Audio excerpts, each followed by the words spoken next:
সমুদ্রের ভিতরে আমি একবার সফর করলাম, আমেরিকার প্রায় 22টা স্টেট সফর করলাম কয়েক বছর মিলায়া। তো একবার আমার প্রোগ্রাম হলো ক্যালিফোর্নিয়া, লস অ্যাঞ্জেলেস। এখানে আমার 3 দিন প্রোগ্রাম। তারা একটা দিন আমাকে রাখলো সাইট সিন দেখার জন্য। আমাকে নিয়ে গেল লস অ্যাঞ্জেলেস থেকে সান দিয়েগো। সান দিয়েগো হচ্ছে প্যাসিফিক ওশানের পাশে। এইখানে আছে সি ওয়ার্ল্ড, অর্থাৎ সমুদ্রের মধ্যে যা কিছু আছে তা তারা সেখানে উঠায় রাখছে। বিশাল জায়গা, দেখতে অন্তত 4 দিন লাগে পুরা এলাকা দেখতে। তা আমার হাতে সময় 5 ঘন্টা, 5 ঘন্টা আমাকে দেখতে হবে। আমি বললাম গুরুত্বপূর্ণ জিনিসগুলি আমার দেখাও। তো নিয়ে গেল। এই আপনাদের মাঠটা যত বড়, এরকম একটা বড় পুকুর, সেই পুকুরের মাঝখানে আছে একটা ওয়াল, আর ঠিক মাঝখানে আছে একটা মঞ্চ, আর 10,000 লোক বসতে পারে এরকম একটা গ্যালারি। ওরকম একটা গ্যালারিতে আমাকে বসালো টিকিট কাটায়া। ওখানে মাছের খেলা দেখানো হবে। যারা খেলা দেখাবে তারা হাতে তুড়ি দিল, সঙ্গে সঙ্গে 2টি মাছ ওই পাশ থেকে তারা ভিতরে বড় গেট আছে, সেই গেট দিয়ে এপারে চলে আসলো। আমি লক্ষ্য করলাম খেলা যারা দেখাবে তাদের মুখের কথা, বাঁশির আওয়াজ, হাতের ইঙ্গিত মাছে বোঝে। মাছটার বুকটা সাদা, একদম সাদা, আর পেছনের দিকটা কালো। যখন উঁচু হয় তখন মনে হয় কোনো সৌদি প্রিন্স হবে, কালো কাপড় গায়ে দেয় সাদা জামার উপরে, ঠিক ওরকম মনে হয়। তো যারা খেলা দেখাবে তারা এভাবে হাতে তালি দিল, মাছেও তার 2টি পাখা নিয়ে হাতে তালি দিল, ওয়েলকাম করলো দর্শকদেরকে। অনেকগুলি খেলা দেখালো এই মাছ। এক একটা খেলা দেখাইয়া যখনই স্টেজের সামনে গিয়া মাছ হা করে, তখন বড় বড় বালতির ভিতরে ছোট ছোট মাছ আছে, এই মাছগুলি 2-3 বালতি তার মুখের মধ্যে ঢুকায় দেয়। আমার কাছে মনে হলো ওর গ্রাসটা এত বড় যে আমার মতো 12-14 জন বা 15-20 জন যদি ঢুকায় তাহলে মাছে মনে করবে যে কোনো চেলাপুটি ঢুকছে, এর থেকে বেশি কিছু মনে করবে না। এত বড় মাছ, শ্যামু ফিশ বলা হয় ওটাকে। এরপরে দেখলাম তিমি মাছ, নীল জাতীয় তিমি, যে তিমিগুলি খুব কম পাওয়া যায় মহাসমুদ্রে, এগুলি থাকে। এক একটা নীল তিমির ওজন 5,000 টন পর্যন্ত হতে পারে। এর যে বাচ্চা হয় সে বাচ্চায় দুধ খায়। তিমি হচ্ছে স্তন্যপায়ী প্রাণী। যে বাচ্চা হইল যেদিন হয় সেদিন থেকেই বাচ্চার 50 থেকে 60 মণ দুধ লাগে। কে খাওয়ায়? সুবহানাল্লাহ। দুনিয়ার কোনো গভর্নমেন্ট খাওয়ায় না। দুনিয়ায় স্থলভাগে পিঁপড়া থেকে শুরু করে হাতি পর্যন্ত, ছোট্ট চেলা পোকা থেকে শুরু করে সাপ, বড় বড় পাইথন পর্যন্ত, টোনাটুনি পাখি থেকে শুরু করে ঈগল পর্যন্ত, নদীর ভিতরে চেলাপুটি থেকে শুরু করে তিমি মাছ পর্যন্ত অসংখ্য প্রাণী সকাল বেলায় খালি পেটে জঙ্গল থেকে, গর্তের মধ্য থেকে, বাসা থেকে, পানির মধ্য থেকে যার যার আস্তানা ছেড়ে আহারের অনুসন্ধানে শত সহস্র কোটি প্রাণী সব যার যার ক্ষুধার পেট নিয়ে বেরিয়ে যায়। আল্লাহ রাব্বুল আলামিন বলেন, সন্ধ্যা হতে না হতে সবগুলির পেট ভরাইয়া যার যার বাসায় আমি ভিড়াইয়া দেই। ইন্নাল্লাহা হুয়ার রাজ্জাকু যুল কুওয়াতিল মাতিন। খেতে দেওয়ার মালিক কে? সেই আল্লাহর এই গুণকে, এই গুণাবলীকে বিশ্বাস করতে হবে। খেতে দেওয়ার মালিক তিনি কেবলমাত্র। সন্তান হয় না, দেওয়ার মালিক কে? বলেন জোরে। হাসাবার মালিক কে? কাঁদাবার মালিক কে? সুখ দেওয়ার মালিক কে? দুঃখ থেকে উদ্ধার করার মালিক কে? হায়াতের মালিক কে? মতের মালিক কে? ফাআলুন লিমা ইউরিদ। যা খুশি তাই তিনি করতে পারেন। সুবহানাল্লাহ বলে। কোন? কাফ আর নুন, 2টি অক্ষর। যখন যা ইচ্ছে করে হয়ে যায়। আল্লাহর এই গুণকে বিশ্বাস করলে মানুষ শিরক থেকে বাঁচতে পারবে। মাজার মুখী হবে না মুসলমান, মসজিদ মুখী হবে তখন। আজ আমার মুসলমান একদিকে নামাজও পড়ে আর একদিকে মাজারের কাছে গিয়ে দুর্বল হয়ে যায়। আছে না? আছে কি না? মাজারগুলির কাছে গিয়ে সাহায্য কামনা করে। আমার নিজের চোখে দেখেছি মাজারে গিয়ে কিভাবে সেজদা দেয় কবরকে, বলেন নাউযুবিল্লাহ। আল্লাহ ছাড়া কাউকে রুকু সেজদা করা যায় না। যা চাবার আল্লাহর কাছে চাইতে হবে। ওয়াইজা সাআলতা ফাসআলিল্লাহ ওয়াইজা ইসতাআনতা ফাসতাইন বিল্লাহ। যা কিছু চাওয়ার আল্লাহর কাছে চাও, যা কিছু বলার আল্লাহকে বলো। সব কিছু করার মালিক তিনি, সুবহানাল্লাহ বলেন। এই জন্য মাজারের সাথে মুসলমানদের সম্পর্ক হবে না, মুসলমানদের সম্পর্ক হবে মসজিদের সাথে। কিসের সাথে বলেন জোরে? আপনি কোন অসুবিধায় পড়েছেন,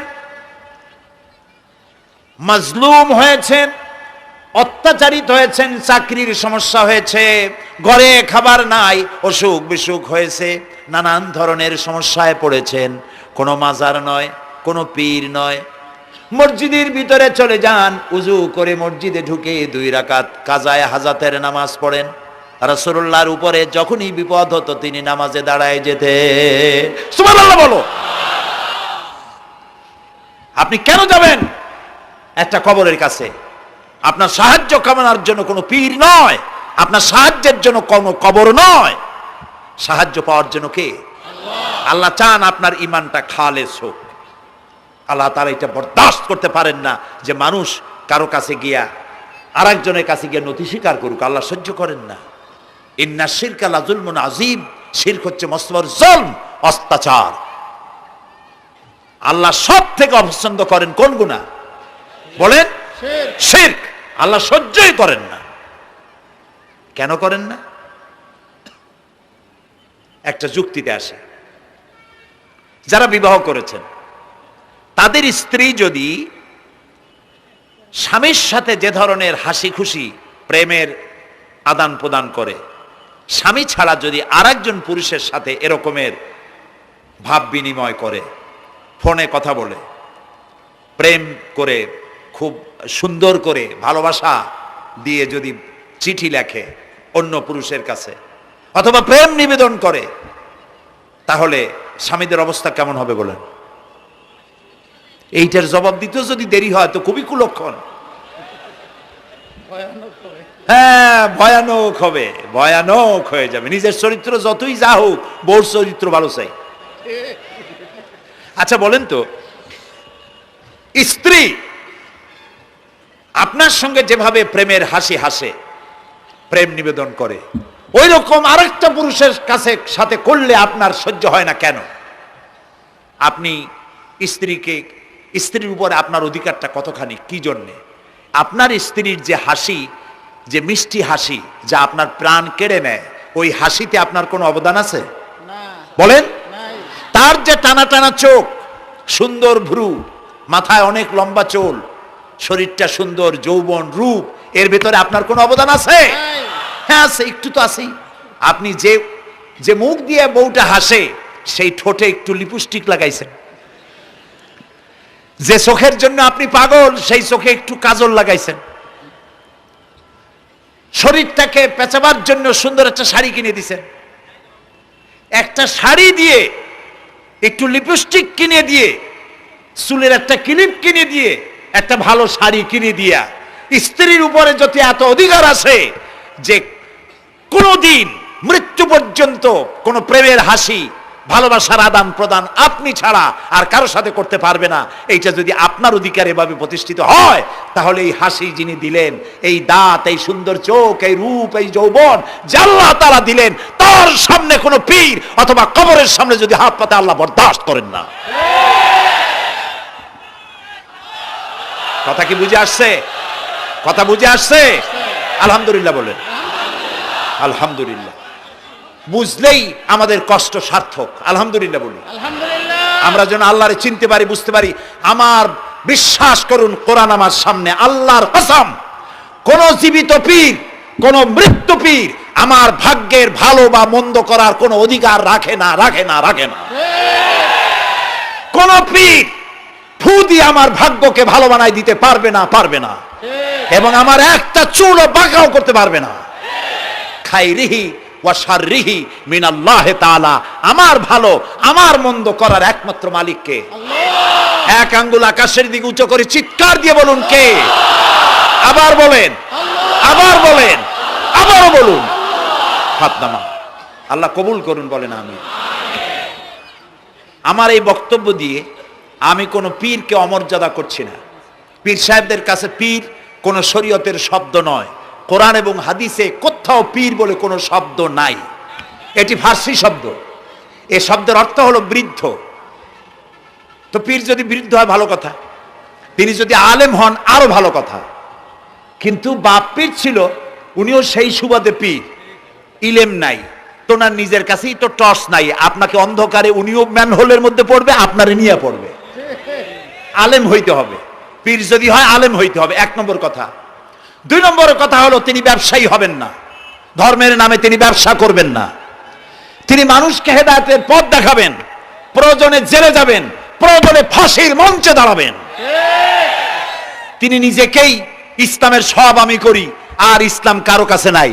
যারা ইসলাম করলো 70-80 বছর ধরে, রাজনীতির পথ দেখালো, তারা ইসলামের দল না, ওনারটাই ইসলামের দল। এই ধরনের ফাজলামি বক্তব্য থেকে বিরত থাকতে হবে।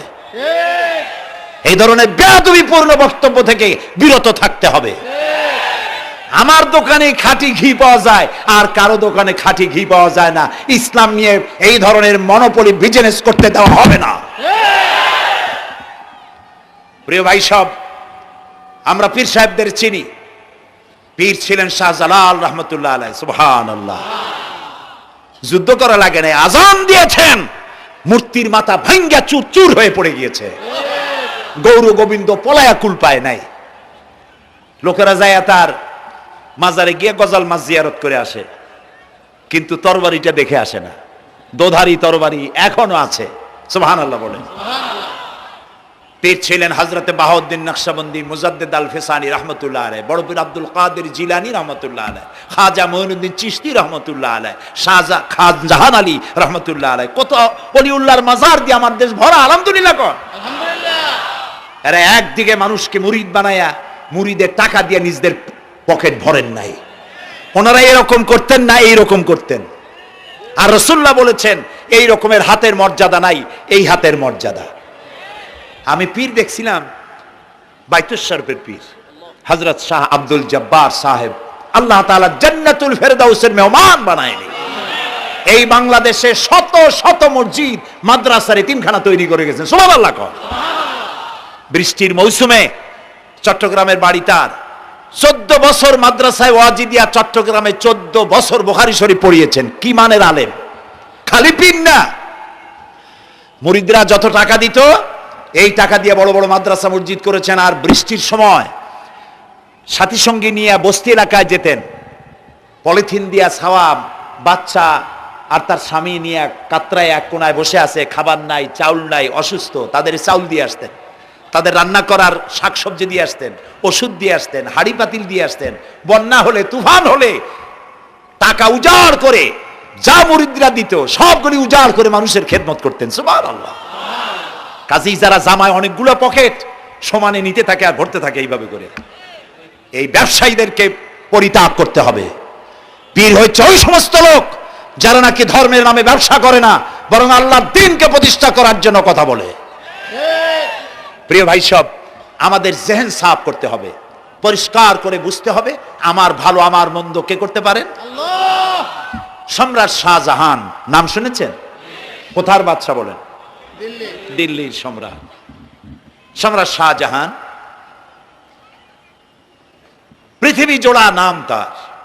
কবি বলছেন, শাহনে জাহাं को जिन्हें फख्र से देते थे बाज, वाज कब्र में है सूरह अलहम्दु की मोहताज। যে শাহজাহানকে কর দিয়া ট্যাক্স দিতে পারলে জনগণ নিজেদেরকে গৌরবান্বিত বলে মনে করত, সেই শাহজাহান কবরে শুয়ে আছে, সূরা ফাতিহার মুহতাজ হয়ে আছে। সুবহানাল্লাহ। যদি কেউ আমার কবরের কাছ থেকে হেঁটে যাইতো আর একটু সূরা ইখলাস পড়ে সবরেসানি করতো, আমি কিছু পাইতাম। আহারে, এই এতিম ফকির হয়ে শুয়ে আছে। এক ফকির দিল্লি ঘুরতেছে, একজন বলছে, ভাই তোমারে তো খয়রাত করে দেখতেছি আমি সেই ছোটবেলা থেকে, খালি তুমি খয়রাত করো। একটা জিনিস আপনারা মনে রাখবেন, গরিব, আজকে যারা গরিব পরিশ্রমের মধ্য দিয়ে কালকে তারা ধনী হতে পারে, কিন্তু যারা ভিক্ষুক, যারা ভিক্ষা করে, জিন্দেগিতে কোনোদিন তারা বড় হতে পারবে না। ভিক্ষা করা যাদের অভ্যাস, জীবনেও বাড়ি করতে পারবে না, জীবনেও ধনী হইতে পারবে না, কিন্তু গরিব ধনী হইতে পারবে। কারণ হলো আল্লাহর কাছে দুইটা বৈধ জিনিস অত্যন্ত ঘৃণিত। কয়টা? একটা হলো তালাক, আর একটা হলো ভিক্ষাবৃত্তি, মানুষের কাছে চাওয়া। আল্লাহ পছন্দ করেন না। তো ভিক্ষুক ঘুরতেছে, একটা লোক বলল, মিয়া তোমার তো সারা জীবনই খরচ করতে দেখি। খরচ করবো না, করবো কি? যার কাছে যাই সে দেয় 4 আনা 2 আনা 1 টাকা, এর বেশি তো দেয় না। তেদি আমি কেমনে বড় লোক হবো? কয় যে তুমি বাদশারের চোখে দেখো না, বাদশারের চোখে দেখো না। কয় বাদশার কাছে কি আমার মতো লোক যাইতে পারে নাকি? কয় না, যাইতে হবে, যাও। বাদশাহ একবার যাবা, এমন দেওয়া দেবে জীবনে আর তোমার খরচ করা লাগবে না। পাতি শিয়ালের পিছনে ঘুরে তো লাভ নাই। পাতি শিয়ালে খায় মুরগি, তোমার একটা ঠ্যাং দেবে, দাঁতের খেলালের কাজও হবে না। বাঘের পিছনে ঘোরো, বাঘে খায় গরু আর হরিণ, একটা রান দিলে তুমি 1 সপ্তাহ খাইতে পারবা। কাজে ঘুরতে গিয়েও বোঝা উচিত কার সাথে ঘুরি। তো বলছে বাদশার কাছে যাও। তো বাদশারে পাবো কই? কই তো দেখলাম কেবল মসজিদে ঢুকলো। তারপরে ফকির গিয়ে দাঁড়ায় আছে বারান্দায়, দেখে যে উনি বাদশা ভেতরে বসে হাত তুলে আছে ভাবে, আর চোখ দিয়ে পানি পড়ে দাড়ি ভিজে ভিজে পড়তেছে। নামাজ শেষ করে, মোনাজাত শেষ করে বাদশা বেরিয়েছেন। কোন বাদশা? শাহজাহান। বাইরে আসার পর ফকির বলল আসসালামু আলাইকুম, বলে ফকির রওনা করছে। বাদশা বলে দাঁড়াও, তুমি যে রওনা করলা, তোমার তো ভিক্ষুক মনে হয়, আর লোকেরা যারা ভিক্ষুক না তারাও তো আমার কাছে চায়, আর তুমি তো ভিক্ষুক, চাইলে না কেন কিছু? ভিক্ষুক বলে জাহাপানা, আমি কিছু চাইতে এসেছিলাম আপনার কাছে, কিন্তু আপনার করুণ অবস্থা দেখে আমার জ্ঞানের চোখ খুলে গিয়েছে। আমি দেখতে পেলাম আমি যার কাছে চাইতে এসেছি, আমি তো কান্দি না, হাতও বাতি নাই। যার কাছে চাইতে আসতাম দিল্লির সম্রাট, আবার কোন সম্রাটের কাছে হাত পেতে ভিক্ষুকের মতো কি জানি চায়, আর চোখ দিয়া পানি পড়ে দাড়ি ভিজে ভিজে পড়ছে। আমার জ্ঞানের চোখ খুলে গেছে, দুনিয়ার বাদশার কাছে আর চাইব না। বাদশা কান্দে যে বাদশার কাছে, তার কাছেই চাইব। প্রিয় ভাই সব, এই জন্যে জিহন সাফ করে ফেলুন। দুনিয়ার কোনো মানুষের জন্য, মানুষের কাছে নয়, কোনো কবরে নয়, কোনো কারো কাছে নয়, আল্লাহ তাআলার কাছেই আমরা নামাজের মধ্যে ঘোষণা করেছি, ইয়াকা না'বুদু ওয়া ইয়াকা নাস্তাঈন। আল্লাহ তাআলা, তোমার একমাত্র ইবাদত করি, তোমার কাছেই সাহায্য চাই। কাজেই সাহায্য আল্লাহর কাছে। কার কাছে চাইবো বলেন? আল্লাহ আমাদের ঈমান পোক্ত করে দিন। আমরা বলি আমিন, আমরা বলি আমিন। অসুখ বিসুখ হইলে পরে ধৈর্য ধরবেন। অনেক মানুষ আছে জ্বর হইলে কয় যে এত নামাজ পড়ি খালি জ্বর আমারই হয়, এত রোজা রাখি, ভালো ভালো কাম করি, আমার ছেলের অসুখ মোটে সারি না। এই জাতীয় কথা বলবেন না। মুমিনের পায়ে যদি কাঁটাও ফোটে, সওয়াব থেকে খালি নাই। ধৈর্য ধরতে হবে। কাঁটা ফুটছে, বলেন ইন্না লিল্লাহ। আজাবান লিল মুমিন, মুমিনের জন্য বড়ই আশ্চর্য ব্যাপার, বিপদ হইলেও শুকর আদায় করে, আর সুখে থাকলেও শুকর আদায় করে। সুবহানাল্লাহ বিহামদি। বিপদ আসলে সে বলে ইন্না লিল্লাহি, বলেন ইন্না লিল্লাহি ওয়া ইন্না ইলাইহি রাজিউন। আর যখন শান্তি আসে বলে আলহামদুলিল্লাহ। দুই অবস্থায় তার জন্য নিয়ামত আল্লাহর তরফ থেকে সে পায়, আলহামদুলিল্লাহ। প্রিয় ভাই সব, তো আল্লাহর উপর ঈমান আনার জন্য কয়টা শর্ত বলছিলাম? এই যে প্যাচ লেগে গেছে, কয় যে 3টা। আল্লাহর উপর ঈমান আনার জন্য শর্ত কয়টা? 4টা। 4টার বলছি কয়টা? 2টা। আরেকটা হচ্ছে আল্লাহর কুদরত, এ বিশ্বাস করা। আল্লাহর কুদরত মানে শক্তি। আল্লাহর কিছু বিশ্বাস করবেন বলেন জোরে? শক্তি। আকাশ এবং জমিনে শক্তিশালী কে? কিন্তু আমার দেশের জনগণ, কিছু কিছু রাজনীতিবিদরা বলে জনগণই নাকি সকল ক্ষমতার, সকল শক্তির উৎস। কি পাগল! তুমি ক্ষমতার উৎস? নাকের মধ্যে ময়লা, দাঁতে ছাতা, পেটের মধ্যে দুর্গন্ধ ভরা, ক্ষমতার উৎস। আশ্চর্য কথা। এই যে ক্ষমতার উৎস, হাজার হাজার লোক এখানে বসা, 2টা ভাউয়া ব্যাংক যদি 2 কোণা দিয়ে ঢোকে, ভাউয়া ব্যাংক চেনেন? বিগ সাইজের ব্যাংক, 2টা যদি দুই দিক দিয়ে ঢোকে লাফাইতে লাফাইতে, সামনে যারা আছে এমনি লাফাবে। অন্তত টঙ্গী তামিরুল মিল্লাত মাদ্রাসা ছাড়াইয়া তারপরে ফিরে তাকায় বলবে, ভাই আমরা দৌড়াই কেন? ব্যাংকের সামনে অসহায় বল্লা ভীমরুলের সামনে অসহায়, সাপের সামনে, বিচ্ছুর সামনে অসহায়। তারা কয় সকল ক্ষমতার উৎস জনগণ। কপাল পোড়া। ক্ষমতার উৎস জনগণ নয়, এটা কোরআনের সাথে কন্ট্রাডিকশন হয়। এ কথায় আল্লাহ বলেছেন আন্নাল কুওয়াতা লিল্লাহি জামিয়া, সকল ক্ষমতার উৎস কে?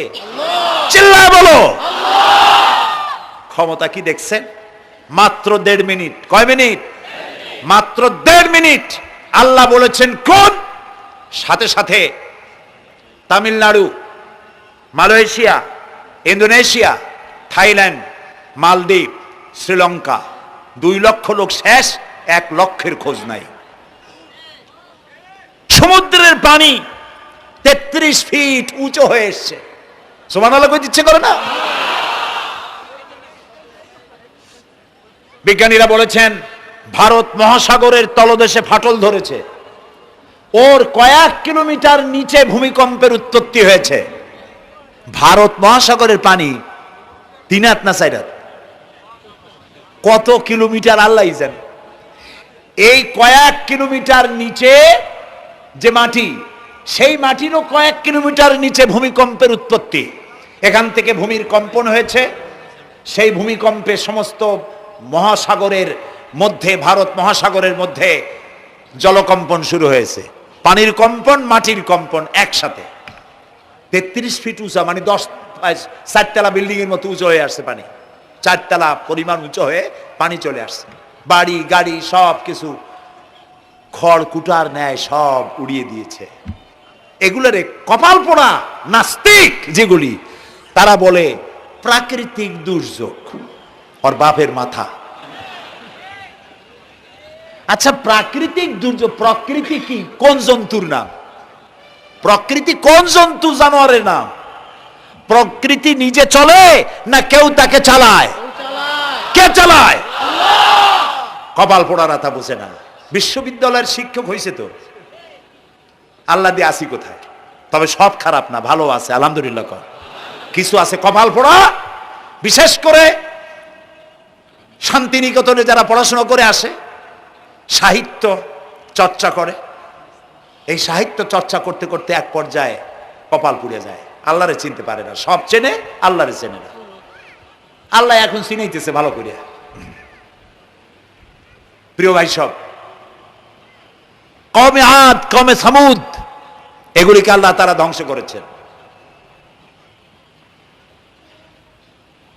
কিয়ামতের আগে এই যে 7টা আকাশ, এই আকাশ সম্পর্কে অবিশ্বাসীরা তারা বলেছে আকাশ বলতে কিছুই নেই, এটা নাকি অনেক দূরে, তাই নীলা নীলে দেখা যায়। কি কপাল পোড়া চিন্তা করে, নীলা নীলা দেখা যায়। এই আকাশ মহাশূন্য। এই আকাশগুলিকে, আকাশ কয়টা? কয়টা স্তর? 7টা।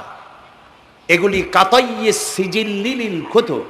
কোরআনে কারিমে আল্লাহ তাআলা বলেছেন কিতাবের পৃষ্ঠার মতো কিয়ামতের আগে একটার পর একটা ঠাস ঠাস করে পড়বে, ভেঙে চুরে চুরমার হয়ে যাবে। ওয়াইদাল বিহারু ফুজ্জিরাত, আল্লাহ তাআলা বলছেন ইদাস সামাউ ফাতারাত ওয়াইদাল কাওয়াকিবু ইনতাসারাত ওয়াইদাল বিহারু ফুজ্জিরাত। আকাশের তারকাসমূহ বিক্ষিপ্ত হয়ে পড়বে। অসংখ্য তারকারাজি, বিশাল বিশাল তারকা বিক্ষিপ্ত হয়ে পড়বে। চন্দ্র সূর্য একটার সাথে আরেকটা ধাক্কা লেগে চাঁদ আর সূর্য আলো হারিয়ে ফেলবে, একাকার হয়ে যাবে। পাহাড়গুলো উঁচু করে আল্লাহ তাআলা জমিনের উপরে আছাড় মারবেন, কাল ইহনিল মানফুস, তুলার মতো উড়ে চলে যাবে। সুবহানাল্লাহ বলবা না? কত বড় শক্তি আল্লাহ পাকের। ওয়াইদাল বিহারু ফুজ্জিরাত, সমুদ্র সমূহ বিদীর্ণ হয়ে যাবে। সমুদ্রে যত পানি আছে সমস্ত পানিগুলি নিঃশোষিত হয়ে যাবে মাটির তলায়, এবং সেখানে অগ্নুৎপত্তি হবে। কোরআনে কারিমে আল্লাহ বলে দিয়েছেন গোটা সমুদ্রগুলিতে আগুন জ্বলতে থাকবে। এগুলি কিয়ামতের আলামত। আল্লাহ পাকের অফুরন্ত মেহেরবানি। এই যে কানের কাছ দিয়া গুলিটা চলে গেছে, কানে লাগে নাই। বাড়ির কাছ থেকে কিয়ামত হয়ে গেল, বাংলাদেশে আল্লাহ বাঁচাই দিলেন। সুবহানাল্লাহ বলো, আলহামদুলিল্লাহ বলে। আমাদের প্রতিবেশী দেশগুলিতে যেভাবে আঘাত লাগছে, ওর 1000 ভাগের 1 ভাগের আঘাত কয়েক সেকেন্ড যদি বাংলাদেশে হতো, আমাদের সব অপরিকল্পিত শহর, রাজুক পারমিশন দিয়েছে 3 তলার, করা হয়েছে 7 তলা। এইভাবে অপরিকল্পিত যত বিল্ডিং আছে এগুলি পচা সিমেন্ট দিয়ে, পচা ইট দিয়ে তৈরি করা হয়েছে। 2-3 সেকেন্ডের ভূমিকম্প যথেষ্ট এই শহর লণ্ডভণ্ড করে দেওয়ার। অসংখ্য মানুষ মারা যাবে, অসংখ্য বাড়িঘর শেষ হয়ে যাবে। এদেরকে রেস্কিউ করার মতো মডার্ন ইকুইপমেন্টসও গভর্নমেন্টের কাছে নাই। এই জন্য আল্লাহর কাছে সেজদা দিয়া গুনার তওবা করতে হবে, আল্লাহ আমাদের মাফ করে দাও, আমার এই গরিব দেশটাকে কিয়ামত পর্যন্ত এই গজব থেকে বাঁচাও।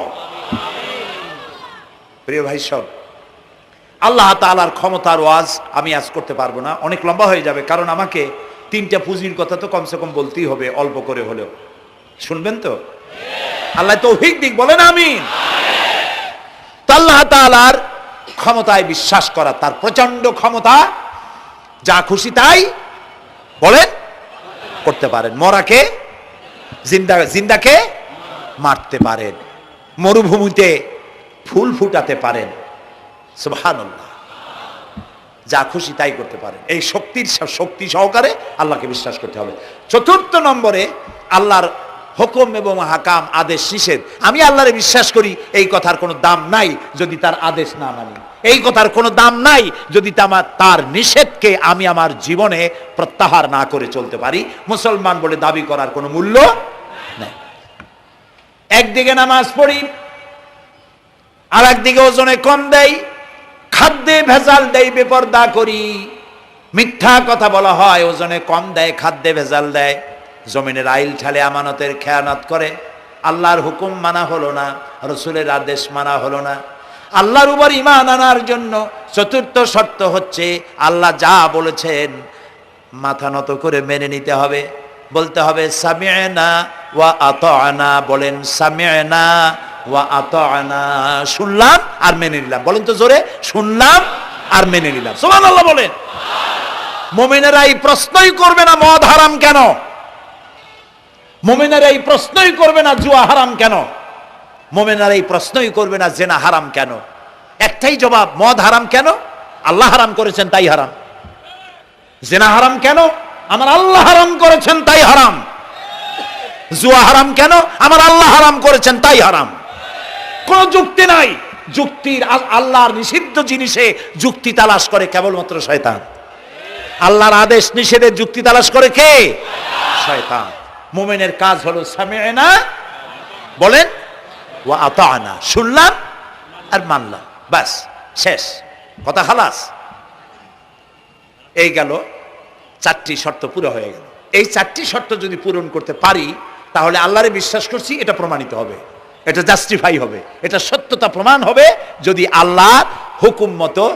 1 নম্বরে হলো, আমি আবার কথাটা প্যাকেট করে দিই যাতে করে আপনারা বাড়ি নিয়ে যাইতে পারেন। আল্লাহর উপরে ঈমান এনেছি, এই কথাটাকে কমপ্লিট করার জন্য শর্ত কয়টা? 4টা। 1 নম্বরে আল্লাহর অস্তিত্বে বিশ্বাস, বলেন আল্লাহর অস্তিত্বে বিশ্বাস। 2 নম্বরে আল্লাহর গুণাবলীতে বিশ্বাস। 3 নম্বরে আল্লাহর ক্ষমতায় বিশ্বাস। 4 নম্বরে আল্লাহর আদেশ এবং নিষেধে বিশ্বাস, মান্য করে চলা। আল্লাহ যেন এই তৌফিক আমাদের দেয়, বলেন আমিন।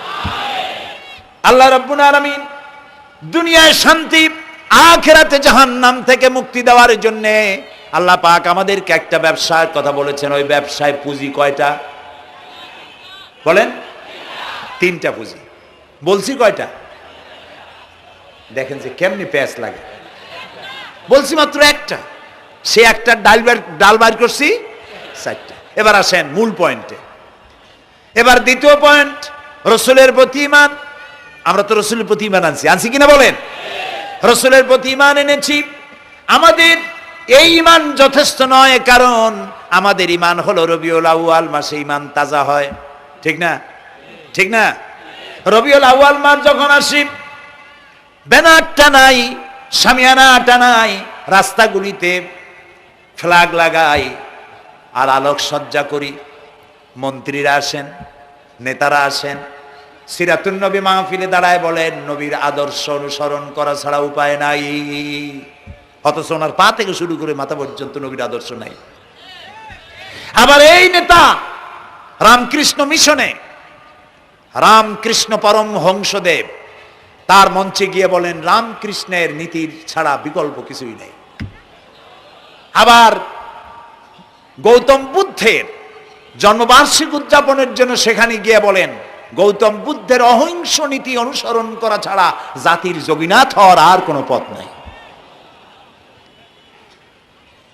যেখানে যায় সেই জায়গার বুলি ধরে। রবিউল আউয়াল মাস আসতে পারে, আলোকসজ্জা করে ইয়া নবী সালামু আলাইকা, ইয়া রাসূল সালামু আলাইকা। এরপরে গরম গরম জিলাপি রাসূলুল্লাহকে বুঝায় দেওয়া হলো, হে রাসূল আপনি তাকিয়ে দেখেন কত মহব্বত আপনারে করি, আপনার মহব্বতের জন্য আমাদের শহরের কোনো মিষ্টির দোকানে আর মিষ্টি নাই, সব আমরা খাইয়া শেষ করছি। এই হলো মহব্বত। এই মহব্বতে এই ইমানে কাজ হবে না। এই ইমানে বলেন কাজ হবে না। কোন ইমানে কাজ হবে? রাসূলের প্রতি ইমানের অর্থ কি? এর অর্থ হচ্ছে নবী করিম সাল্লাল্লাহু আলাইহি ওয়াসাল্লাম আমাদের রাসূল, আমাদের নেতা। আমাদের রাসূল আমাদের নেতা, আমরা তার উম্মত, তার অনুসারী। অনুসারীর কাজ কি? নেতার পূর্ণাঙ্গ অনুসরণ করণ।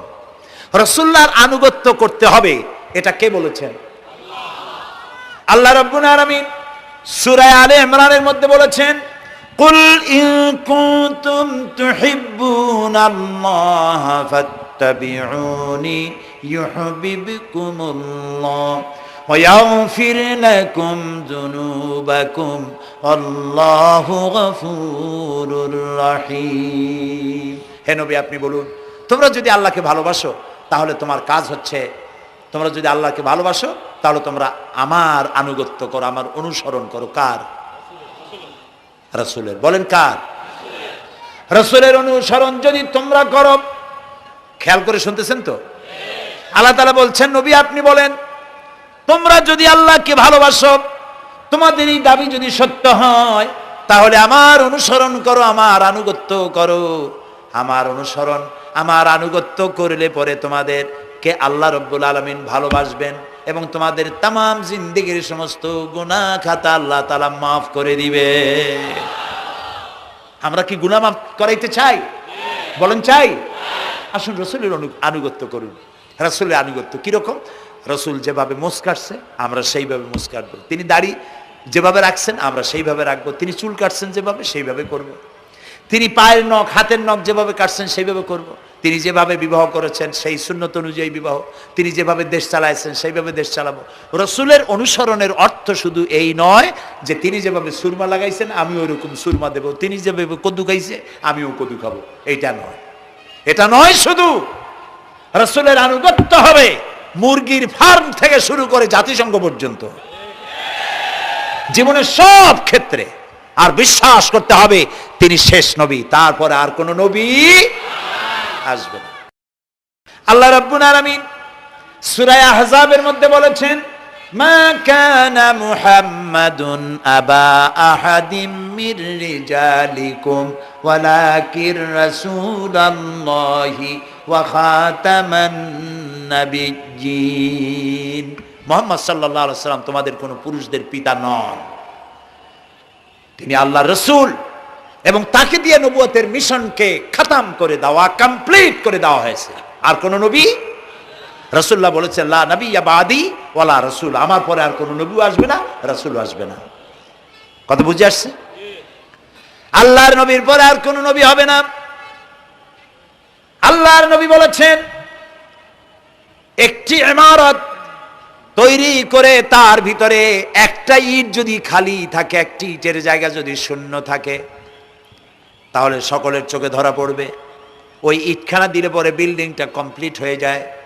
নবুয়তির যে ইমারত আল্লাহ তৈরি করেছিলেন ওর ভিতরে একটা ইটের অভাব ছিল, আল্লাহ পাক আমাকে দিয়ে সেই শূন্য জায়গা পূরণ করে দিয়ে নবুয়তের মিশনকে কমপ্লিট করে দিয়েছেন। রাসূলুল্লাহ বলেছেন আমার পরে আর কেউ নবী হবে না।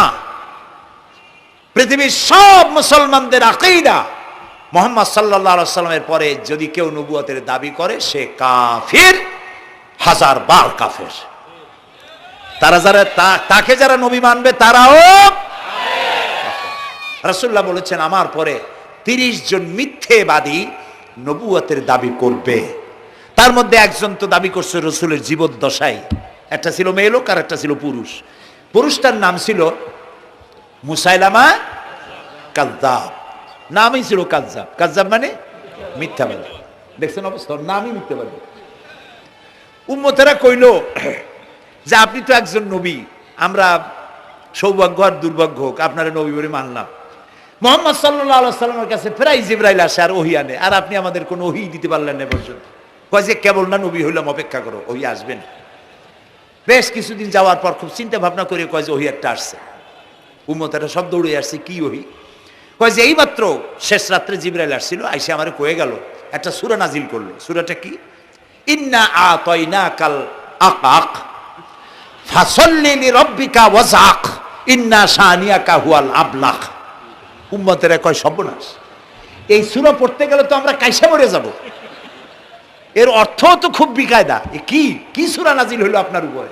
ইন্না আতাইনাকাল আকাক, মানে আমি তোমাকে হুতুম পেশা দান করেছি, সুতরাং তুমি তোমার প্রভুর উদ্দেশ্যে নামাজ পড়ো আর চিৎকার মারো, কারণ তোমার শত্রুরা সাদা এবং কালো বর্ণের। আমরা তো আগামাথা কিছু বুঝলাম না, কি ওই? আচ্ছা ঠিক আছে, পয়গম্বর মুহাম্মদ সাল্লাল্লাহু আলাইহি সাল্লামকে তার উম্মতেরা নিয়ে যায় তাদের বাগানে, মাঝে মধ্যে নিয়ে যায়। নিলে পরে যে কুয়ায় পানি থাকে না, শূন্য কুয়া পানিতে ভরে যায়। যে গাছতলা দিয়ে তিনি হেঁটে যান, যে খেজুর গাছে খেজুর নাই, সেই গাছতলা দিয়ে রাসূল হেঁটে গেলেন, গাছে ফল ধরে যায়। আপনি তো এরকম কিছু দেখাইতে পারেন না। তোমরা তো আমার নেও না, চলো না যাই। নিয়ে গেছে, যাই দেখে যে কুয়ার পাড় দিয়ে যায়, যে কুয়ায় পানি থাকে তা থাকে না, শুকায় যায়। যে গাছতলায় দিয়ে যায়, ওই গাছে খোরমা থাকলে সাথে সাথে খড়গুড়ি ঝরে যায়। উম্মতের কয় কি একটা কপাল পড়ো নবী পাইলাম বাগে। আল্লাহ তারে শেষ করছে দুনিয়া থেকে, জাহান্নামে চলে গেছে। সেই মহিলাটাও গেছে, সেও গেছে। রাসূলুল্লাহ বলেছেন এইরকম 30 জন মিথ্যাবাদী নবুয়তের দাবি করবে কিয়ামতের আগ পর্যন্ত। গোলাম আহমদ কাদিয়ানী, এ হলো ইতিহাসে আমরা যদ্য পাই, তার পর্যন্ত 28 জন হয়েছে। মুহাম্মদ সাল্লাল্লাহু আলাইহি সাল্লামের ইন্তেকালের পর ওকে নিয়ে হয়েছে 28 জন। কয়জন হইল? বাকি আছে কয়জন? তাই বলে কিয়ামত যে এই 2 জন হইলি আগামী বছর বা 5-6 বছরের মধ্যে কিয়ামত হবে, ওইটা চিন্তা করেন না। এই পৃথিবীতে একটা লোক আল্লাহ শব্দ উচ্চারণ করার যদি থাকে, কিয়ামত সে পর্যন্ত হবে না। সুবহানাল্লাহ। সুতরাং বহুত দেরি আছে কিয়ামতের। তবে ওর মতো আরো শয়তান 2 জন আসবে। গোলাম আহমদ কাদিয়ানী বলল, আমি পয়গম্বর, আমি নবী, আমার উপরে ওহী আসে। তো তার সঙ্গে ওই যুগের বড় আলেম মাওলানা আতাউল্লাহ শাহ বুখারী রহমতুল্লাহ আলাইহি, তিনি বললেন, আচ্ছা তুমি যে নবুয়তের দাবি করো, এই শক্তি তুমি পাও কই? কয় যে আমার শক্তি তো কোরআন, কোরআনের মধ্যেই আছে আমার কথা। কোথায়? কয় সূরা সফের মধ্যে আছে, ইয়াতি মিন বাদি ইসমুহু আহমদ। ঈসা আলাইহিস সালাম আমার ব্যাপারে ফোরকাস্ট করেছেন, ভবিষ্যৎবাণী দিয়েছেন যে আমার পরে একজন আসবে, তার নাম হবে আহমদ। আমি তো সেই আহমদ।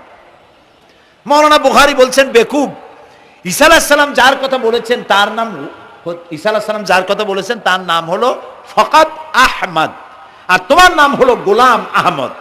তাহলে এতে করে বোঝা যায় ঈসা আলাইহিস সালাম যার কথা বলেছেন তুমি সেই আহমদের গোলাম।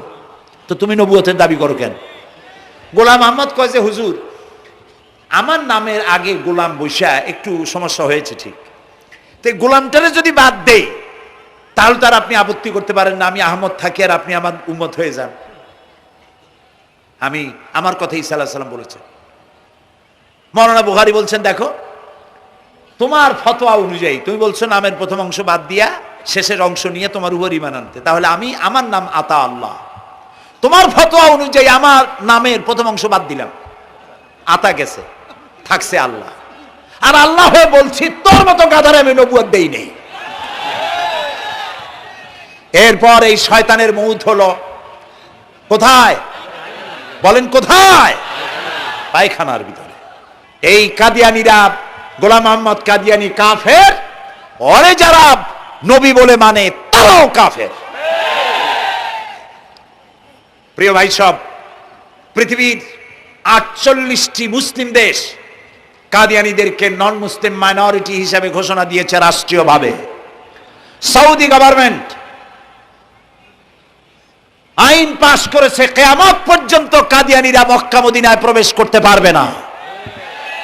বিগত 100 বছরের ভিতরে কোনো কাদিয়ানী মক্কা মদিনায় ঢুকতে পারে নাই। আজকে বাংলাদেশে খতমে নবুয়তের আন্দোলন নতুন কিছু নয়। দীর্ঘদিন থেকে এই উপমহাদেশে খতমে নবুয়তের আন্দোলন চলছে। এই আন্দোলন চলবে যতদিন পর্যন্ত সরকারের পক্ষ থেকে তাদেরকে নন মুসলিম মাইনরিটি ঘোষণা না করা হচ্ছে, আন্দোলন চলবেই। এদের লাশ রাস্তায় ফেলাই দিবা আর 14 কোটি মুসলমান তাকিয়ে তাকিয়ে দেখবে, তা বিশ্বাস করো না। খতমে নবুয়তের আন্দোলন যারা করেন, এই জাতির 14 কোটি মুসলমানের সমর্থন তাদের পেছনে রয়েছে। কাজী তাদের ব্যাপারে উচ্চবাচ্য কথা বলতে গিয়ে ব্যারিস্টার হন, আইনজীবী হন, যেই হন, খতমে নবুয়তের আন্দোলন যারা করে তাদের ব্যাপারে কথা বলতে গিয়ে মুখ সামনে কথা বলবেন। এদেশের মানুষ শহীদ হয়ে যাবে, কাদিয়ানীদেরকে বরদাস্ত করবে না। আমাদের দেশে হিন্দু, থামুন, আমাদের দেশে হিন্দু, খ্রিস্টান, বৌদ্ধ আমাদের দেশের নাগরিক অধিকার ভোগ করে না? আমাদের সমান নাগরিক অধিকার তারা ভোগ করে। কাদিয়ানীরাও হিন্দু খ্রিস্টানদের মতো নন মুসলিম মাইনরিটি হিসেবে এদেশে বসবাস করে নাগরিক সুবিধা ভোগ করবেন, কোনো অসুবিধা নাই। কিন্তু আপনি মুসলমান বলে দাবি করবেন না, শেষ নবী মানবেন না, আমরা এই ব্যাপারে কিয়ামত পর্যন্ত আপোষ করব না। কেবলমাত্র মূর্খ, দালাল, হারামখোর তারাই কাদিয়ানীদের পক্ষ অবলম্বন করতে পারে, ইমানদারেরা পারে না।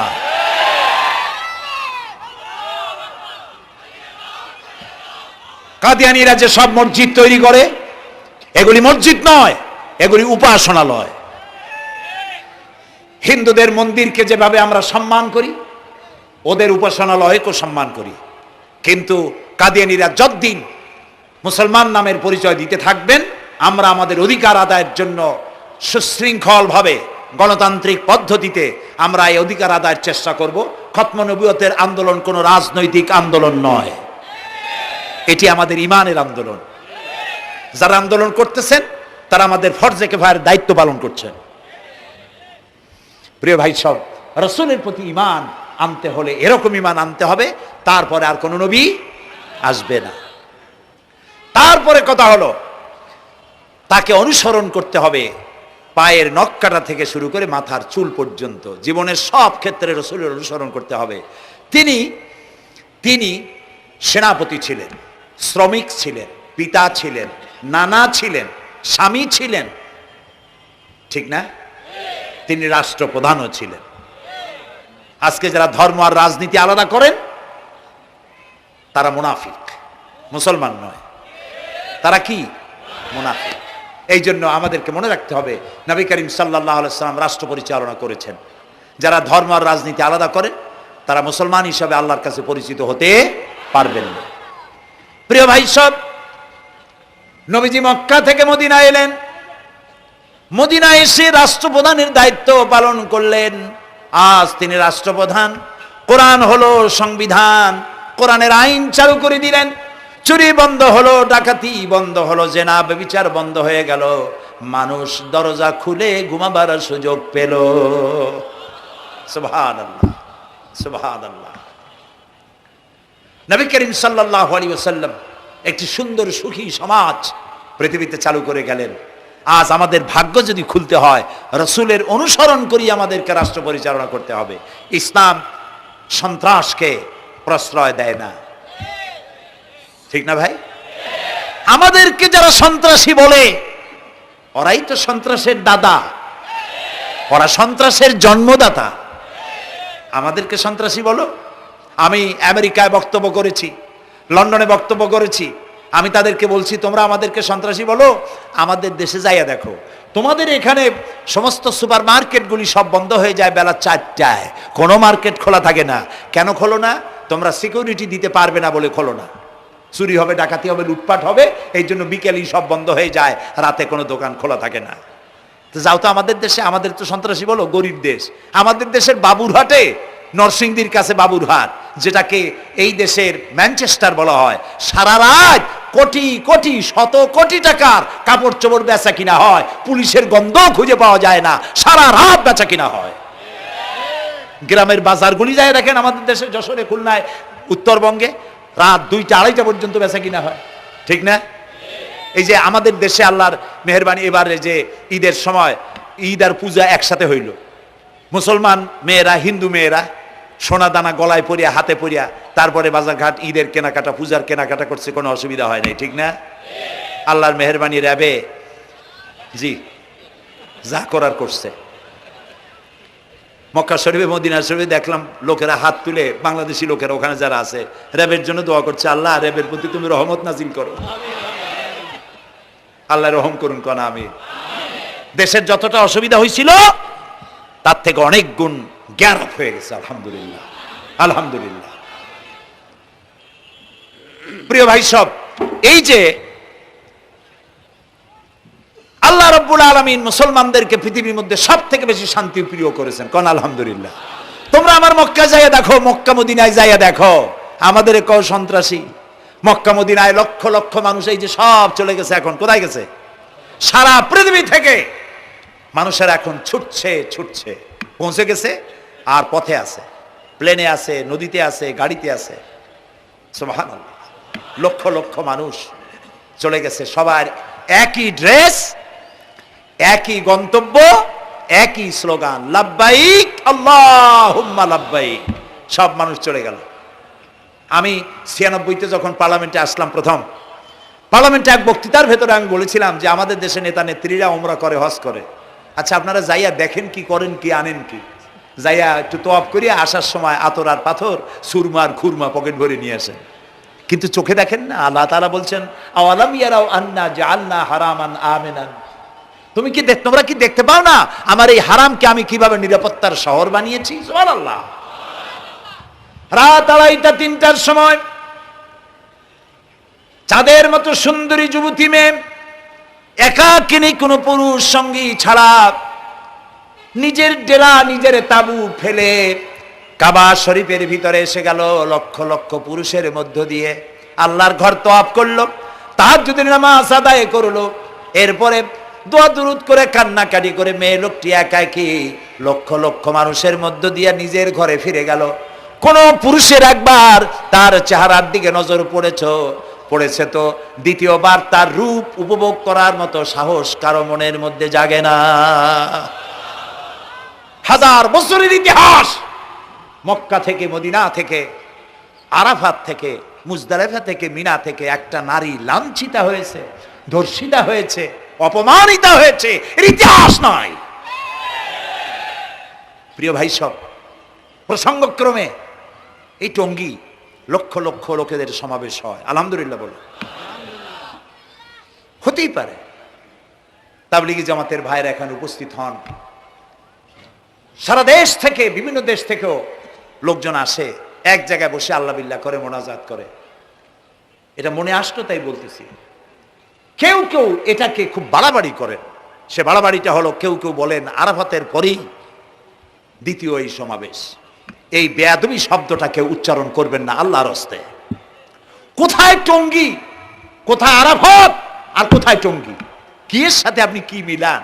আপনি বলুন, এখানে লক্ষ লক্ষ লোক হয়েছে, আমরাও দেখতে পাচ্ছি লক্ষ লক্ষ লোক হয়, কিন্তু আপনি কেন দ্বিতীয় সমাবেশ বলেন? কেন আপনি আরাফাতের ময়দানের পরে এই কথা বলেন?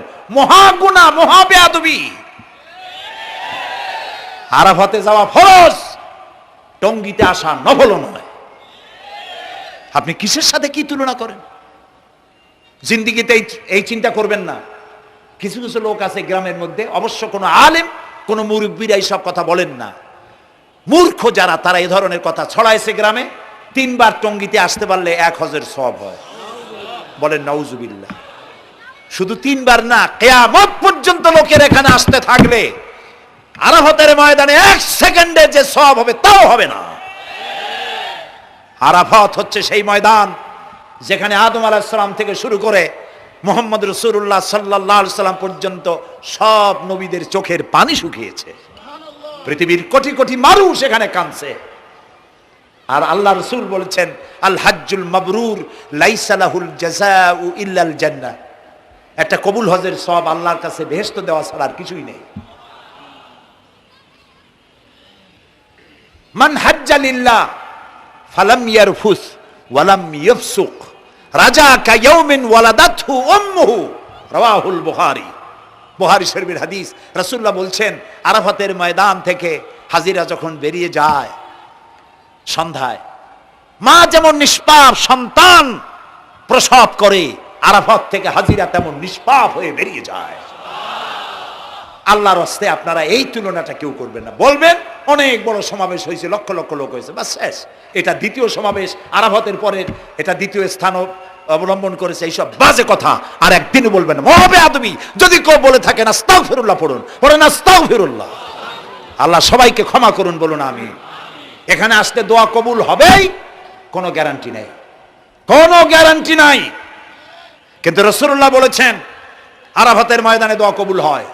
রাসূলুল্লাহ বলেছেন আল্লাহর ঘরের কাছে দাঁড়ায়া মুলতাজিমে দাঁড়ায়া এমন কোন দোয়া করি নাই যে আল্লাহ কবুল করেন নাই। কাজে এই সব চিন্তা করবেন না প্রিয় ভাই। সব রসুলের প্রতি ঈমান আনতে হলে রসুলের জীবনকে জানতে হবে। রসুলের জীবন আমরা অনেকেই জানি না। বাংলা ভাষায় বহুত বইপত্র বেরিয়েছে রসুলের জীবনী সংক্রান্ত। মেহেরবানি করে কিনবেন এবং পড়বেন। রসুলের প্রতি ঈমানের অর্থ হলো রসুলুল্লাহর পা থেকে শুরু করে মাথা পর্যন্ত সবটা আমল করা এবং তাকে মোহাব্বত করা। রসুলকে কি করবো আমরা?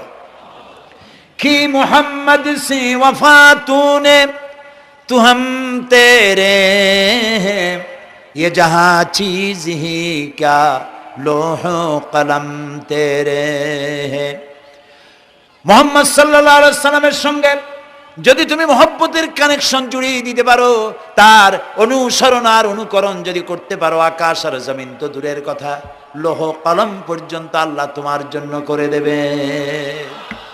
নবী করিম সাল্লাল্লাহু আলাইহি ওয়াসাল্লামের উপর ঈমান আনার অর্থ হলো তার অনুসরণ অনুকরণ করা। 3 নম্বরে ওয়াতুজাহিদুনা ফি সাবিলিল্লাহি বিআমওয়ালিকুম ওয়া আনফুসিকুম, আল্লাহর রাস্তায় লড়াই করো জান দিয়া আর মাল দিয়া। কি দিয়ে কোন তো?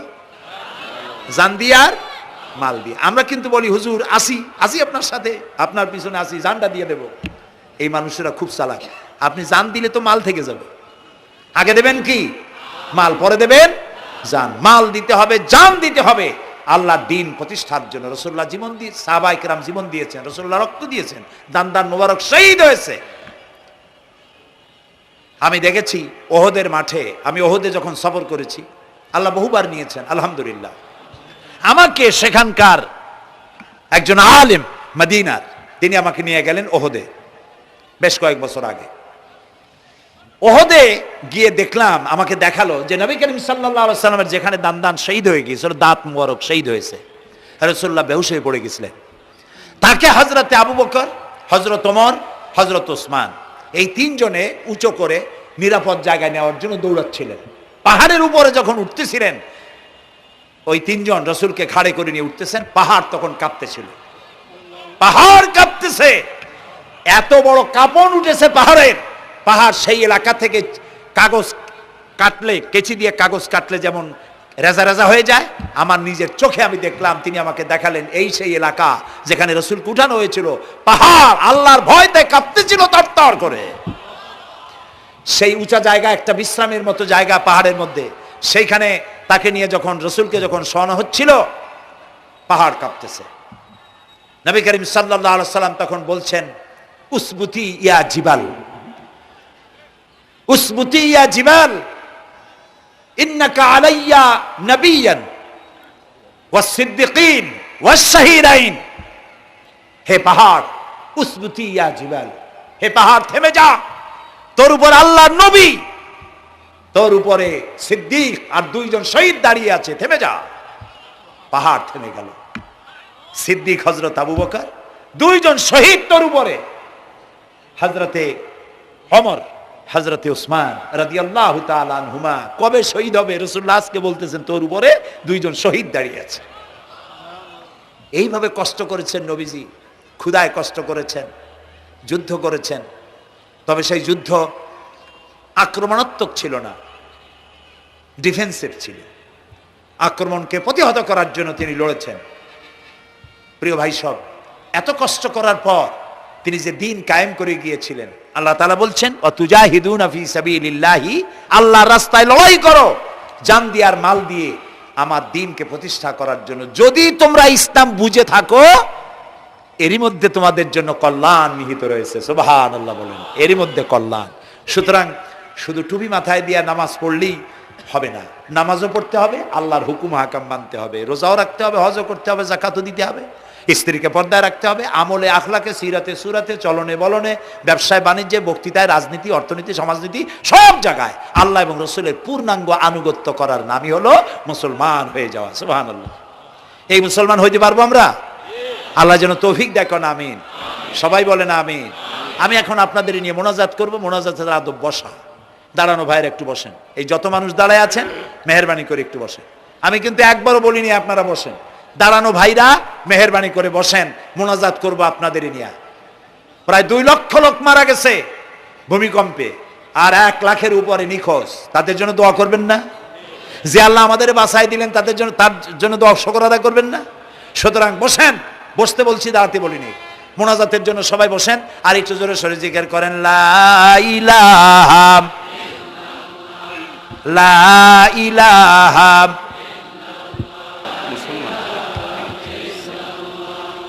ঘামে শেষ হয়ে গেছে।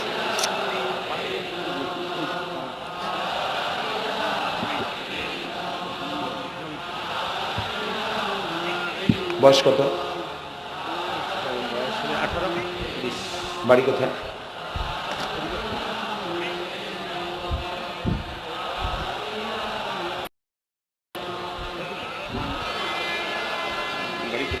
একটু জোরে লা ইলাহা। এফিডেভিট করছো? বসো বসো।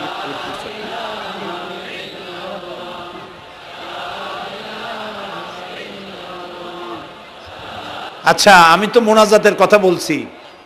মোনাজাত থুয়ে যদি কেউ হাঁটে তো এটা একটা বড় বদকিসমতির ব্যাপার। এত মানুষ একসাথে আল্লাহর কাছে মোনাজাতের লোভ কিভাবে সামলান? কেমনে হাঁটেন? এক যুবক ইসলাম কবুল করার জন্য আসছে। সঙ্গীতেই থাকো।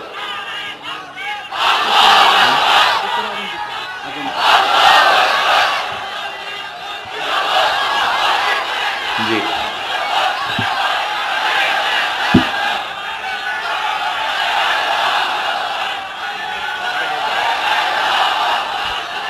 এই ছেলেটি বাড়ি হলো বগুড়ায়, থাকে উত্তরায়। এই ছেলের বাপের নাম শ্রী সুধীর চন্দ্র সরকার, আর তার নাম হলো চঞ্চল কুমার সরকার। বর্তমান নাম পছন্দ করেছে বশির উদ্দিন। বলো লা ইলাহা লা ইলাহা ইল্লাল্লাহু ইল্লাল্লাহু মুহাম্মাদুর মুহাম্মাদুর রাসূলুল্লাহ। রাসূলুল্লাহ। আল্লাহ ছাড়া আল্লাহ ছাড়া কোনো ইলাহ নাই, কোনো ইলাহ নাই, মাবুদ নাই, মাবুদ নাই, উপাস্য নাই, উপাস্য নাই, মুহাম্মদ মুহাম্মদ সাল্লাল্লাহু সাল্লাল্লাহু আলাইহি ওয়াসাল্লাম আলাইহি সাল্লাম আল্লাহর আল্লাহর প্রেরিত প্রেরিত রাসূল। রাসূল। আশহাদু আন আশহাদু আন লা ইলাহা লা ইলাহা ইল্লাল্লাহু ইল্লাল্লাহু ওয়াহদাহু ওয়াহদাহু লা শারীকা লা শারীকা লাহু লাহু ওয়া আশহাদু আন্না ওয়া আশহাদু আন্না মুহাম্মাদান মুহাম্মাদান আবদুহু আবদুহু ওয়া রাসূলুহু। ওয়া রাসূলুহু। আমি সাক্ষ্য দিচ্ছি আমি সাক্ষ্য দিচ্ছি আল্লাহ ছাড়া আল্লাহ ছাড়া কোনো ইলাহ নাই, কোনো ইলাহ নাই, মাবুদ নাই, মাবুদ নাই, উপাস্য নাই। উপাস্য নাই। তিনি এক, তিনি এক, তিনি একক, তিনি একক, তার কোনো তার কোনো অংশীদার নাই। অংশীদার নাই। আমি আরো সাক্ষ্য দিচ্ছি আমি আরো সাক্ষ্য দিচ্ছি মুহাম্মদ মুহাম্মদ সাল্লাল্লাহু সাল্লাল্লাহু আলাইহি ওয়াসাল্লাম আলাইহি সাল্লাম আল্লাহর আল্লাহর বান্দা বান্দা এবং এবং তার তার প্রেরিত রাসূল। প্রেরিত রাসূল। বলো আসসালামু আলাইকুম। আসসালামু আলাইকুম। আপনারা জবাব দেন। এই ছেলেটি এখন আমাদের মধ্যে নিষ্পাপ। আমাদের সকলের আমলনামায় পাপ আছে। রাসূলুল্লাহ বলেছেন, যখন একজন মুশরিক ইসলাম কবুল করে, কালেমা পড়ে, বিশ্বাস করে, অর্থ সহকারে উচ্চারণ করে, তার পিছনের সমস্ত গুনাহ খাতাকে আল্লাহ তাআলা মাফ করে দেন। সুতরাং আমরা তার জন্য দোয়া করি, আল্লাহ যেন তাকে খাঁটি মুসলমান বানায় দেন। আমরা সবাই বলি আমিন। বসো। প্রিয় ভাই সব, মোনাজাতের পর এশার আজান হবে, আমরা বা জামাত এশার নামাজ পড়ে যাব ইনশাআল্লাহ। বলেন ইনশাআল্লাহ। এত বড় জামাত আমরা কোথাও পাবো না, এবং জীবনে আরেকটা জামাত এরকম পাবো তার কোনো নিশ্চয়তাও নাই, ঠিক না ভাই? নামাজ আমরা আদায় করে যাব 5 ওয়াক্ত। কি বলে এখানে সারা জীবন 5 ওয়াক্ত নামাজ সঠিকভাবে আদায় করব, আর এশার নামাজ আমরা এখানে জামাতে আদায় করে যাব। আর এই বিশাল মাহফিল তৈরি করতে অনেক খরচ হয়েছে। আপনারা নিশ্চয়ই দেখতে পান এত বড় প্যান্ডেল করতে কত টাকা খরচ হতে পারে, এবং তারা প্রচেষ্টা করেছে। আপনারা এই লাইটিং, মাইকিং, প্যান্ডেল, স্টেজ, তারপরে পোস্টার, গেট ইত্যাদি তৈরি করতে বহু টাকা খরচ হয়েছে। আপনারা যাওয়ার সময় মেহেরবানি করে তাদেরকে চতুর্দিকে ড্রাম এবং চাদর নিয়ে লোকেরা দাঁড়িয়ে থাকবে, আপনারা আল্লাহর হস্তে তাদেরকে কিছু সহযোগিতা করে যাবেন। রাজি আছেন আপনারা? রাজি আছেন? আল্লাহ আপনাদেরকে তৌফিক দিন। মা বোনেরা যারা এসছেন, মা বোনদের জন্য আজকে তেমন কোনো কথা বলতে পারলাম না, তবে যা বলেছি নারী এবং পুরুষ সকলের জন্য সমভাবে প্রযোজ্য। আপনাদের জন্য একটু বেশি করতে হবে। এই রাসূলুল্লাহ বলেছেন, আল মারআতু ইজা সাল্লাত খামসাহা ওয়া সামাত শাহরাহা ওয়া আতাআত বালাহা ওয়া আহসানাত ফারজাহা। রাসূলুল্লাহ বলেছেন, যেসব মহিলারা 5 ওয়াক্ত নামাজ সঠিকভাবে আদায় করে, রমজান মোবারকের রোজা রাখে, সতীত্বের হেফাজত করে, স্বামীর আনুগত্য করে চলে, কিয়ামতের দিন ওই সব মহিলারা আল্লাহর জান্নাতের যে দরজা দিয়া খুশি সেই দরজা দিয়া জান্নাতে প্রবেশ করতে পারবে। সুতরাং আপনারা এই কথাগুলি মেনে চলুন, আল্লাহ আপনাদেরকে তৌফিক দিন। আমি মোনাজাত করব এখনই, আপনারা যাওয়ার সময় সকলে সহযোগিতা করে যাবেন। আর নামাজের জন্য একটি বই আছে, চরিত্র গঠনে নামাজের অবদান। আমরা যে নামাজ পড়ি অনেক সময় নামাজ হয় না। রাসূলুল্লাহ বলেছেন, সাল্লু কামা রাআইতুমুনি উসাল্লি, নামাজ পড়ো সেইভাবে যেভাবে আমাকে নামাজ পড়তে দেখো। জীবনের শ্রেষ্ঠ ইবাদত নামাজ, তাই যদি সঠিক না হলো তাহলে পণ্ডশ্রম হয়ে যাবে। এই জন্য নামাজ কিভাবে মানুষের চরিত্রে অবদান রাখে, আর নামাজটা কেমনে পড়তে হবে, রাসূলুল্লাহ কিভাবে পড়েছিলেন, সেটি আমার এই বইটিতে লেখা আছে। এটি চরিত্র গঠনে নামাজের অবদান। এখানে লাইব্রেরি আসছে, কোথায় আপনারা খুঁজে বের করে সেটা নিয়ে যাবেন। আর একটি হলো সূরায়ে লোকমান। সূরায়ে লোকমানের 2টা রুকুর তাফসীর করেছিলাম আমি চট্টগ্রামে, মাত্র 2 রুকুর তাফসীর। এই 2 রুকুর তাফসীর 5 দিনে শোনার পর 48 জন হিন্দু, বৌদ্ধ, মুসলমান হয়ে গিয়েছিল। যাকাত সম্পর্কে, মা বাপের অধিকার সম্পর্কে হযরতে লোকমান তার সন্তানকে যে নসিহত করেছে, সেই নসিহত 9টা নসিহত ছিল। ওই নসিহতগুলি আল্লাহর এত পছন্দ হয়েছে যে আল্লাহ তাআলা নিজে লোকমানের নসিহত কোরআন শরীফে উঠায় দিয়েছে। সুবহানাল্লাহ। সুতরাং আমার নিজের, আমার সন্তানদের ভালো করার জন্য এই নসিহতগুলি দরকার। এটির নাম যারা ক্যাসেট থেকে উদ্ধার করেছে, নাম হলো তাফসিরে সাঈদী লোকমান। এবার সূরা লোকমান এ পর্যন্ত 4টা তাফসির বেরিয়েছে তাফসিরে সাঈদী নামে, যেগুলি আমি তাফসির করেছি চট্টগ্রামে। সেগুলি, এসব বই ওখানে পাওয়া যাবে। এই বইগুলি আপনারা লাইব্রেরি থেকে, এখানে মোবাইল লাইব্রেরি এসছে ঢাকা শহর থেকে, সন্ধান করে আপনারা নিয়ে যাবেন। আল্লাহ তাআলা আপনাদেরকে তৌফিক দান করুন। যাওয়ার সময় মাহফিলকে সাহায্য করে যাবেন, আর নামাজে সালাতুল এশা আদায় করে যাবেন। আল্লাহুম্মা আমিন। ربنا ظلمنا أنفسنا وإن لم تغفر لنا وترحمنا لنكونن من الخاسرين ربنا لا تزغ قلوبنا بعد إذ هديتنا وهب لنا من لدنك رحمة إنك أنت الوهاب। আয় আল্লাহ তাআলা, হাজার হাজার মুসলিম জনতা, পুরুষ এবং নারী, আমরা তোমার দরবারে হাত তুলেছি, গুনার বোঝা মাথায় নিয়ে হাত তুলেছি। দয়া করে আমাদের জিন্দেগীর সমস্ত গুনাহ খাতাকে আল্লাহ মাফ করে দাও।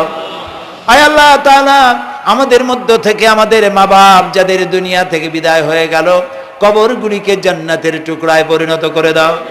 রব্বির হামহুমা কামা রব্বায়ানি সগীরা। সবাই পড়েন, রব্বির হামহুমা কামা রব্বায়ানি সগীরা। আয় আল্লাহ তাআলা, তাম পৃথিবীতে আজ মুসলমানেরা বড়ই বিপদে আছে। হায় আল্লাহ তাআলা, বিপদগ্রস্ত মুসলমানদেরকে তুমি সাহায্য করো। রব্বুল আলামিন, ইরাকের মাজলুম মুসলমানদের হাতে ইরাকের জমিন উঠায় দাও। হায় আল্লাহ তাআলা, জালিমদেরকে তুমি নস্তনাবুদ করে দাও। আল্লাহ তাআলা, বাংলাদেশ আমাদের প্রিয় জন্মভূমি, এই দেশের উপরে তোমার খাস রহমত নাজিল করো। হায় আল্লাহ তাআলা, ভূমিকম্পে আশেপাশের দেশগুলির মারাত্মক ক্ষতি হয়ে গেল। আল্লাহ তাআলা, তুমি আমাদেরকে দয়া করে বাঁচাই দিয়েছো। কিয়ামত পর্যন্ত আসমান আর জমিনের সব মুসিবত থেকে আমাদের দেশকে তুমি হেফাজত করো রব্বুল আলামিন। আমাদের স্ত্রী পুত্র পরিজন যাদেরকে তুমি দান করেছো সবগুলিকে দিনদার ইমানদার নামাজি মুসলমান বানাইয়া দাও। আয় আল্লাহ তাআলা, এই মাহফিলের আয়োজন যারা করেছেন, কষ্ট করেছেন, পয়সা দিয়েছেন এবং দেবেন, সকলকে আল্লাহ তাআলা ইমানে কামেল সকলকে দিয়ে দাও। আমাদেরকে তোমার মকবুল বান্দাদের মধ্যে শামিল করে নাও।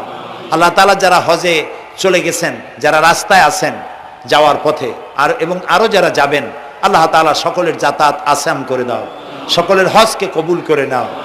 যারা হজ করেন নাই এই মাঠে আজকে যারা উপস্থিত, মন চায় যেতে, আল্লাহ তাআলা তাদেরকে যাওয়ার ব্যবস্থা করে দাও। আল্লাহ তাআলা মা বোন যারা এসেছেন, মা বোনদের গুনাহ খাতাকে মাফ করে দাও, মা বোনদের অসুখ ব্যাধি মাফ করে দাও, তাদের কেমন আমল করার তৌফিক দাও যাতে করে কিয়ামতে হযরতে আয়েশা খাদিজার সঙ্গে আসর নসিব হয়ে যায়। আল্লাহ তাআলা তোমার কাছে আরেকটা দোয়া করি, আমাদের এই বাংলাদেশে যারা বোমা মারে, আমাদের এই বাংলাদেশে যারা গ্রেনেড হামলা করে, আমাদের এই বাংলাদেশে সন্ত্রাসী তৎপরতা চালায়া যারা মানুষ হত্যা করে, তুমি তাদেরকে হেদায়েত করে দাও, তুমি তাদেরকে হেদায়েত করে দাও, তুমি তাদেরকে হেদায়েত করে দাও। আল্লাহ তাআলা তোমার ইলমে যদি জানা থাকে ওদের নসিবে হেদায়েত নাই, তাহলে হামান, নমরুদ, সাদ্দাত, ফেরাউন এগুলারে যেমনে তুমি ধ্বংস করছো, বাংলাদেশে যারা গ্রেনেড হামলা করে, বোমা হামলা করে, মানুষ খুন করে, ওদেরকে গজব দিয়া, লানত দিয়া বাংলাদেশ থেকে চিরকালের জন্য বিদায় করে দাও। যারা বাংলাদেশে নৈরাজ্য সৃষ্টি করে, আল্লাহ তাদেরকে গজব দিয়া বিদায় করে দাও। হয় তারা হেদায়েত হোক, না হয় এই শয়তানদের হাত থেকে আমাদের দেশকে আল্লাহ তুমি রক্ষা করো। রব্বুল আলামিন, টঙ্গী বিরাট শ্রমিক এরিয়া, আল্লাহ তাআলা শ্রমিকদের স্বাস্থ্য ভালো রাখো, তাদের সকলকে নামাজ আদায় করার তৌফিক দাও। আল্লাহ তাআলা তাদের অভাব অভিযোগ দূর করে দাও। চারদলীয় ঐক্য জোটের এই সরকারকে ইসলামের পক্ষে থাকার কাজ করার তৌফিক দান করে দাও।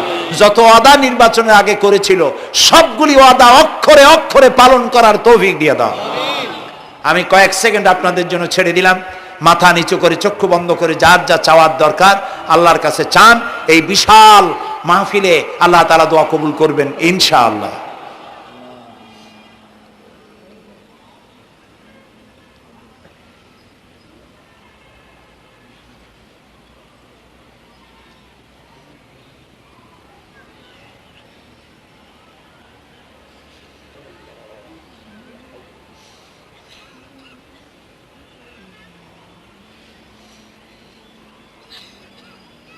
আয় আল্লাহ, তোমার আরশে আজিম থেকে তুমি দয়া করে তোমার রহমতের নজর দিয়ে টঙ্গীর এই মাঠের দিকে তাকাও।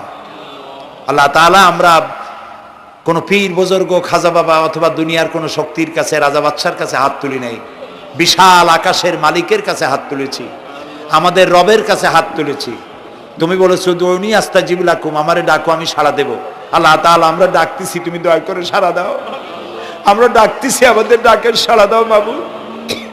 আমাদের যাদের রোগ ব্যাধি আছে আল্লাহ দয়া করে শেফায়ে আজেলা দাও, শেফায়ে কামেলা দাও।